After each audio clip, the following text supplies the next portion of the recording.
Ayushi bank में नौकरी करती है और उमेश एलआईसी कार्यालय में है। उमेश तो घर से 10-11 बजे निकलता है, पर आयुषी को घर से जल्दी निकलना पड़ता है। उनके 2 बच्चे हैं, बेटी पावनी 11 साल की और बेटा सनी 7 साल का है। आयुषी दोनों बच्चों को स्कूल भेज, उमेश का लंच पैक कर बाकी का काम बाई पर छोड़ तैयार होकर बैंक निकल जाती है। उसे हमेशा यही डर सताता है कि पता नहीं उसके पीछे उमेश और बाई कहीं कुछ। कितनी बार आयुषी ने उमेश को अखबार की ओट से बाई को गंदी नजरों से घूरते हुए देखा है। अब झाड़ू पोंछा लगाते वक्त किसी के भी कपड़े अस्त व्यस्त हो ही जाते हैं। इसका मतलब यह तो नहीं कि कोई उसे गंदी नजरों से घूरे। ऐसे में कोई भी बाई असहज हो जाएगी। आयुषी ऐसे ही पद पर शक नहीं कर रही थी। नंदा, मैं ऑफिस जा रही हूँ, तुम काम खत्म करके चली जाना, और हाँ, फ्रिज में कुछ खाने का सामान रखा है, उसे लेती जाना, कह के एक दिन आयुषी ऑफिस चली गई। आयुषी थोड़ी दूर ही पहुंची थी कि उसे याद आया कि वह अपनी दराज की चाबी भूल गई है। उसने तुरंत स्कूटी घर की तरफ घुमाई। घर की दूसरी चाबी आयुषी के पास रहती थी, अतः वह दरवाजा खोलकर जैसे ही अंदर गई उसके पैर वहीं ठिठक गए। उमेश और नंदा दोनों आयुषी के बेड पर एक दूसरे से लिपटे थे। आयुषी को अपनी आंखों पर भरोसा नहीं हो रहा था। बाई तो भाग गई। उमेश हकलाते हुए कहने लगा, आयुषी, मैं नहीं, वही जबरदस्ती करने।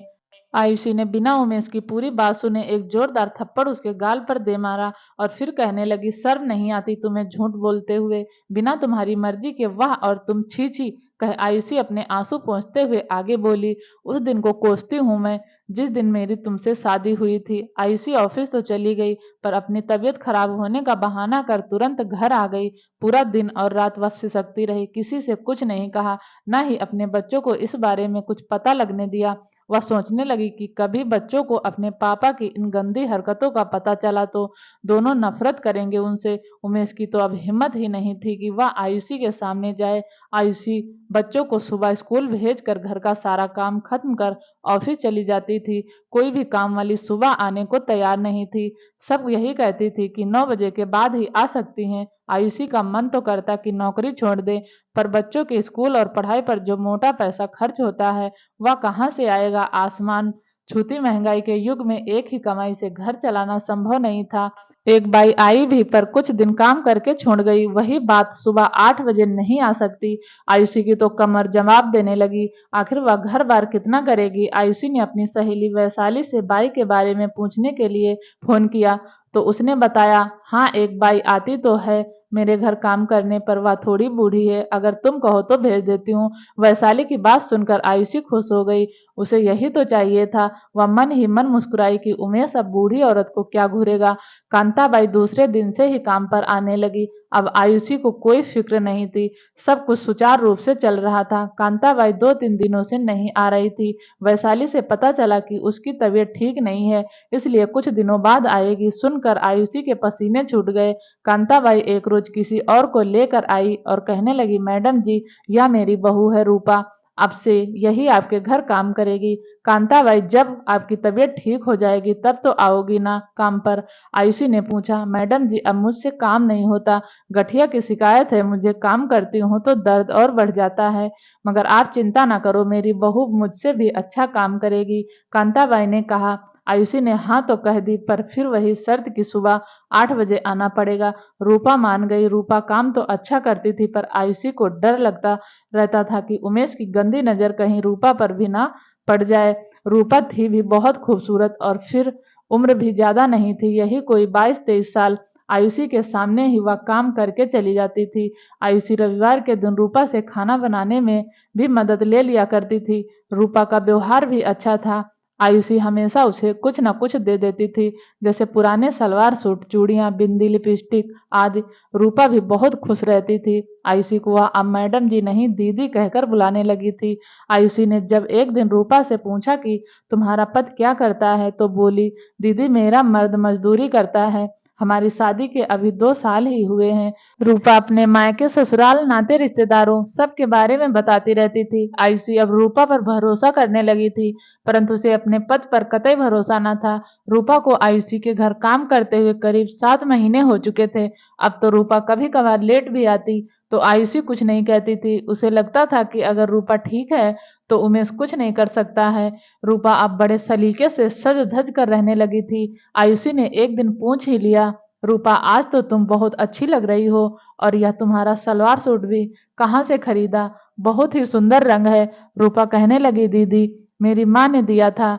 रूपा का चेहरा कुछ दिनों से बड़ा ही खिला खिला सा लगने लगा था। आयुषी ने पूछा भी, रूपा आजकल बड़ी खुश नजर आ रही है, कोई बात है क्या? तब रूपा ने मुस्कुरा कर कहा, नहीं दीदी। रूपा कुछ महीनों से काम करने लेट से आने लगी थी। पूछने पर कहने लगी, मेरी सास बीमार है, इस कारण देर हो जाती है। आयुषी कुछ नहीं कहती, उस पर घर छोड़कर ऑफिस चली जाती थी। आयुषी को इस बात की हैरानी होती थी कि उमेश इतना कैसे सुधर गया। रूपा उसे चाय देने भी जाती तो नजर उठाकर भी नहीं देखता है। आयुषी को लगा कि शायद उसे उस दिन का थप्पड़ याद है और फिर मुस्कुरा उठी। रूपा को काम पर न आए आज हफ्ता हो गया। आयुषी को समझ नहीं आ रहा था कि क्या करे, किससे पूछे कि रूपा क्यों नहीं आ रही है।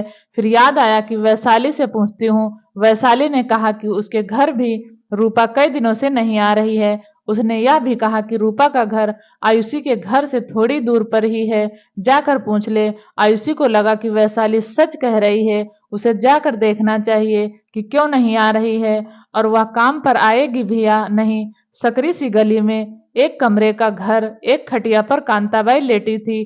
बाहर से ही सब दिख रहा था। कांताबाई आयुषी की आवाज सुनते ही कांताबाई बाहर आ गई। रूपा कई दिनों से नहीं आ रही है तो देखने आ गई, तबीयत तो ठीक ही है ना उसकी? आयुषी ने कांताबाई से पूछा। कांताबाई अपना सिर पीटते हुए कहने लगी, करमजली मर जाए तो अच्छा है। कांताबाई ऐसा क्यों कह रही हो, कोई बात हो गई है क्या? आयुषी ने आश्चर्य से पूछा। मैडम जी, तो और मैं क्या बोलूं, पता नहीं ये कल मुझे कहाँ से अपना मुंह काला करवा कर आई है। किसका पाप अपने पेट में लिए घूम रही है, या देखने से पहले मैं मर क्यों नहीं गई? अपने बेटे को क्या जवाब दूंगी? कांताबाई ने बिलखते हुए कहा, आपको अपने बेटे को क्यों जवाब देना पड़ेगा? रूपा के पेट में तो आपके बेटे का ही बच्चा। कांताबाई बीच में ही बोल पड़ी, मेरा बेटा तो साल भर से गुजरात में है, वहां कमाने गया है, तो उसका बच्चा कैसे हो सकता है मैडम जी? आयुषी को जोर का झटका लगा। वह रूपा से मिले बिना ही घर आ गई। उसने तो रूपा को एक अच्छी और सुलझी हुई औरत समझा था, पर वह तो चरित्रहीन निकली। आयुषी को यह भी डर सताने लगा कि पता नहीं रूपा किसके बच्चे की मां बनने वाली है, कहीं मेरे पति। फिर अपने दिमाग को झटका देती हुई अपने आप को ही समझाने लगी कि नहीं नहीं, ऐसा कैसे हो सकता है? रूपा तो मेरे सामने ही रोज काम करके चली जाती थी। हाँ, कुछ दिन लेट आई थी, पर उमेश तो उसे देखता भी नहीं था। फिर वह तो कितने घरों में काम करती है, कोई भी हो सकता है। मगर आयुषी को अंदर ही अंदर कोई अनजाना डर सताने लगा था। आयुषी को यह भी समझ नहीं आ रहा था कि दूसरी बाइक कहाँ से ढूंढेगी, और अगर मिल भी गई तो फिर वह कैसी होगी। ये सब सोच सोच कर ही आयुषी का दिमाग चकराने लगा था। उसे अब बाई के नाम से ही डर लगने लगा था। आयुषी ने ऑफिस से कुछ दिनों की छुट्टी ले ली, क्योंकि घर और बाहर दोनों जगह काम करना उसके लिए मुश्किल हो गया था। आयुषी को काम करते देखकर एक दिन उमेश ने कहा, लगता है तुम्हारी बाई भाग गई। आयुषी ने कहा, उसकी तबीयत ठीक नहीं है इसलिए नहीं आ रही है।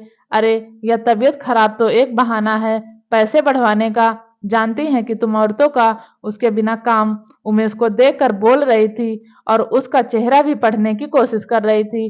तो तुम मुझे क्यों सुना रही हो? हकलाते हुए उमेश ने कहा, और वैसे भी आज मुझे जल्दी ऑफिस के लिए निकलना है, तो नाश्ता लगा दो। उमेश अपने आप को ऐसा दिखाने की कोशिश कर रहा था कि ये फालतू की बातों से उसे क्या लेना देना, मगर आयुषी को उमेश पर शक होने लगा था। आयुषी सोचने लगी कि रूपा ही बता सकती है कि कौन है वह इंसान जिसने उसके साथ ये सब किया, पर मैं क्यों पूछूं? कहीं उसने उमेश पर ही झूठा इल्जाम लगा दिया तो? आयुषी मन ही मन बड़बड़ा रही थी।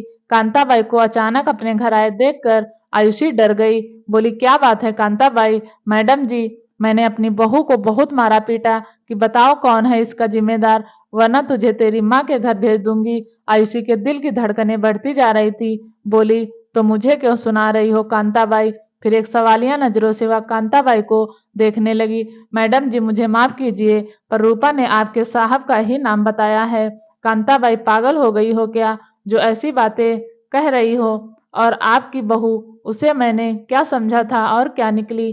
किसी और का पाप मेरे पति के सिर मढ़ने की कोशिश कर रही है।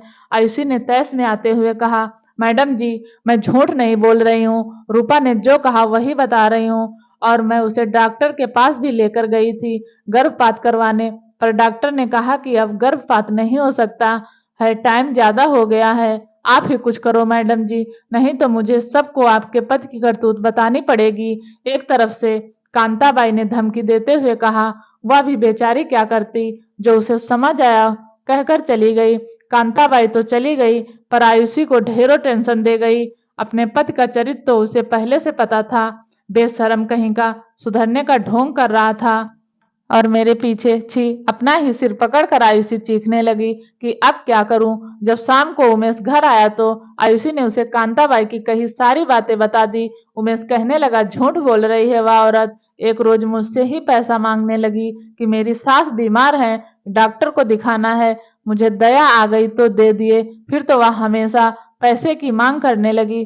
तब मैंने मना कर दिया, शायद इसलिए मुझ पर गंदा इल्जाम लगा रही है, सफाई देते हुए उमेश ने कहा। पर उसके चेहरे से झूठ साफ झलक रहा था।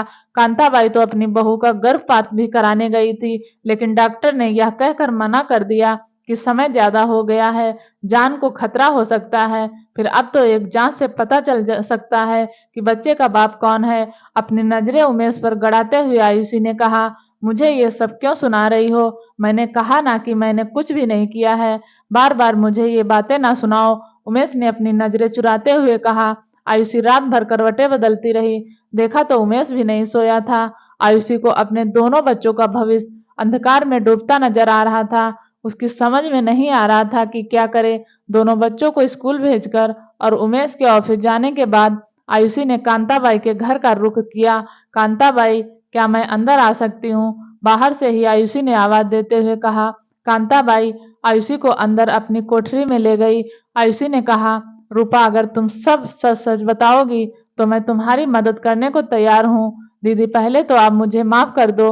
आयुषी ने कहा, कर दिया, अब बोलो। आपको याद होगा, जब मैं पहली बार आपके घर लेट आई थी, जैसे ही मेरा काम खत्म हो गया और मैं अपने घर जाने लगी तो साहब ने कहा कि एक कप चाय बना दो, फिर चली जाना।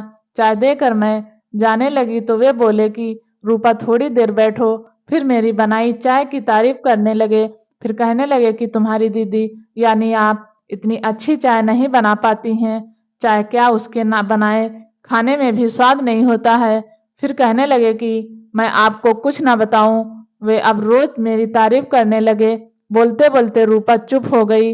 रूपा फिर कहने लगी, साहब ने एक रोज मुझसे कहा कि तुम्हारा पति यहाँ नहीं है तो तुम्हारा कभी मन नहीं करता है। उनकी नजरों और उनकी कही बातों को मैं समझ गई। फिर कहने लगे, देखा रूपा, या कोई शर्म की बात नहीं है, या तो शरीर की जरूरत है और सभी को चाहिए ही।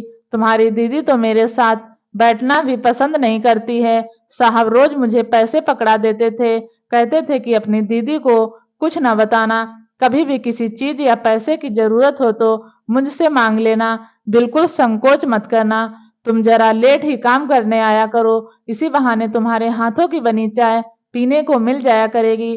साहब की सारी बातें मुझे सच्ची लगने लगी थी और रूपा की आंखों से आंसू बह निकले। ये कहानी कैसी लगी? अगर अच्छी लगी तो प्लीज चैनल को सब्सक्राइब करें और वीडियो देखने के लिए आपका बहुत बहुत धन्यवाद।